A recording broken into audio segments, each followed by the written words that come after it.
আমরা এগুলা করো, আমরা এই পেশাটাকে ধরে রেখেছি, এই ঝুঁকিপূর্ণ পেশাটাকে এখানে কথা বলতে হচ্ছে যে সময়টাতে আমরা নিয়োগ করার কথা সেই সময়টাতে আমরা রাস্তায় দাঁড়িয়ে প্রতিবাদ জানাতে হচ্ছে।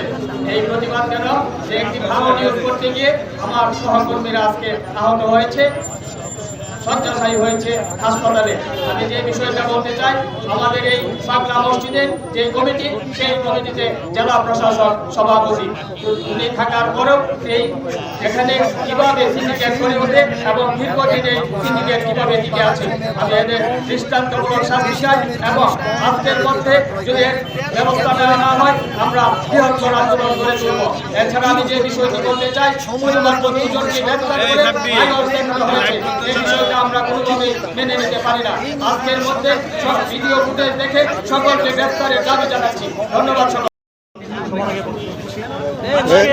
আমরা যে এখানে মানববন্ধন করতে এসেছে কিশোরগঞ্জের সাংবাদিক সমাজ, অত্যন্ত দুঃখজনক, লজ্জাজনক এটা প্রশাসনের জন্য। পাগলা মসজিদে এই সিন্ডিকেট শুধু আজকে থেকে না, দীর্ঘদিন যাবৎ এখানে কেউ দান করতে পারে না, কোরআন শরীফ কিনতে পারে না, মোমবাতি দিতে পারে না সিন্ডিকেটের বিরুদ্ধে। এই বিষয়টি জানার পর আমাদের সাংবাদিক ভাইয়েরা গেছে পেশাগত দায়িত্ব পালন করার জন্য এবং সেখানে ওদেরকে নির্যাতনভাবে পিটানো হয়েছে, তা অত্যন্ত লজ্জাজনক। যদিও এখানে দুজনকে গ্রেপ্তার করা আছে, কিন্তু এতে আমরা সন্তুষ্ট না। আমরা আশা করব আগামী 24 ঘন্টার মধ্যে এই পাগলা মসজিদে যে সিন্ডিকেট আছে তাদেরকে তছনছ করে দিবে এবং সবাইকে গ্রেপ্তার করবে, না হলে কিশোরগঞ্জের সাংবাদিক সমাজ আগামী 24 ঘন্টার পর বৃহত্তর আন্দোলন দিতে বাধ্য হবে। ধন্যবাদ সবাইকে। আজকে এই রাস্তায় রোজা চলতেছে, সবচেয়ে দুঃখজনক ঘটনা, দীর্ঘদিন থেকে কিশোরগঞ্জ পাগলা মসজিদে এই দুর্বৃত্তরা একটার পর একটা ঘটনা ঘটে যাচ্ছে, তার কোনো প্রতিকার নেই। আমরা কিছুদিন পূর্বেও জেলা প্রশাসনের দেখা করে এক প্রতিকার চেয়েছিলাম। জেলা প্রশাসক অতিরিক্ত জেলা ম্যাজিস্ট্রেট যে দায়িত্ব দিয়েছিলেন এই সন্ত্রাসীদের গ্রেপ্তার সহ এই সিন্ডিকেট ভাঙার জন্য, অত্যন্ত পরিতাপের বিষয়। আজকে যদি এই ঘটনা না ঘটতো তাহলে আরও ঘটনা ঘটত।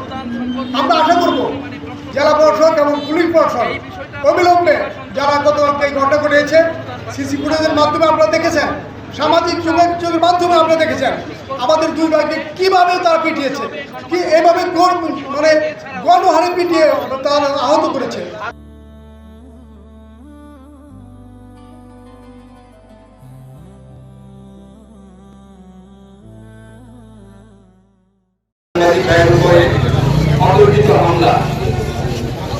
আমরা সবাই বলেছেন, আমি শুধু একদম সংক্ষিপ্তভাবে বলতে চাই, পাগলা মসজিদ একটা মসজিদ।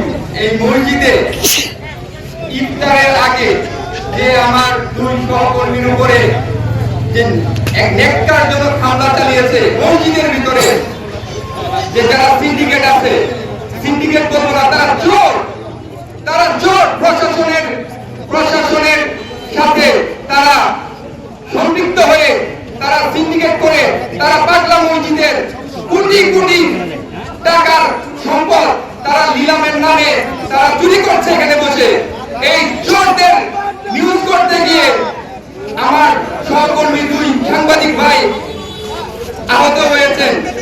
আমি চাই যে আমার এই সহকর্মীর যে যারা আহত করেছে তাদের অলরেডি দুইজনকে ধরা হয়েছে এবং বাকি যারা আছে তাদেরকে অবিলম্বে তাদেরকে ধরা হোক। যদি ধরা না হয়, তাদের বিচার যদি না পায়, তাহলে আমরা আমাদের মতো করে ব্যবস্থা নিব। গতকালকে আমাদের দুজন সাংবাদিক ভাই খায়রুল আলম ফয়সাল এবং ফয়জুল ইসলাম পিকু ভাই পাগলা মসজিদের সিন্ডিকেট, পাগলা মসজিদে একটা সিন্ডিকেটের আঁকড়া তৈরি হয়েছে। এখানে আশপাশে যারা আছে তারা এখানে একটা সিন্ডিকেটের আঁকড়া তৈরি করে বিভিন্ন মালামাল পাগলা মসজিদের জন্য যে মালামাল 1 লক্ষ টাকা দাম, সেই মালামাল 20,000 টাকা ক্রয় করে নিয়েছে। এই নিউজ করার জন্য আমাদের সাংবাদিক ফোরামের 2 জন সাংবাদিক সহ 4 জন সাংবাদিক, সভাপতি সহ 4 জন সাংবাদিক এখানে করার জন্য গিয়েছিল। আমরা ব্যর্থহীন ভাষায়, স্পষ্ট ভাষায় বলে দিতে চাই, যদি এই সাংবাদিকদের উপর হামলার বিচার না হয়, আগামী 24 ঘন্টার ভিতরে যদি এই সন্ত্রাসীদেরকে গ্রেপ্তার না করা হয়, আমরা বলেছি 2 জন সন্ত্রাসীকে গ্রেপ্তার করা হয়েছে।